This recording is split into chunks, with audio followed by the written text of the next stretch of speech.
আগের ভিডিওতে দেখেছেন যে আমাদের অ্যাকুয়ারিয়ামে মাত্র 2টি মাছ ছিল। তাই অনেকদিন হলো ভাবছিলাম যে মাছ কিনতে হবে, কিন্তু কয়েকদিন হলে অনেক বৃষ্টি হচ্ছে, তাই আমরা বের হতে পারছিলাম না। এই জন্য ভাবছি আজকে আমি আর আমার ভাই মাছ কিনতে যাব। তাই আমি আর আমার ভাই এই বৃষ্টির ভিতর ছাতা নিয়ে বেরিয়ে পড়লাম মাছ কিনতে।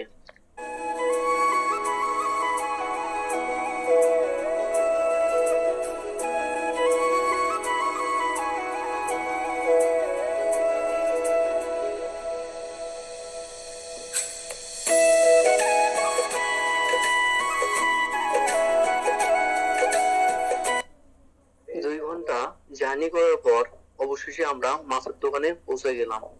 কিন্তু সমস্যা ছিল একটা, মাছের দোকানে ঢুকতেই আঙ্কেল আমাদের ভিডিও করতে বারণ করলেন।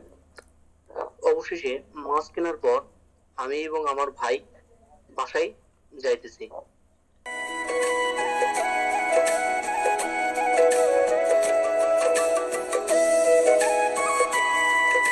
সকল মাছগুলো অ্যাকুয়ারিয়ামে আমরা কিভাবে রাখছিলাম এটা দেখার জন্য আমাদের পাশে থাকুন, লাইক করুন, শেয়ার করুন এন্ড সাবস্ক্রাইব করুন।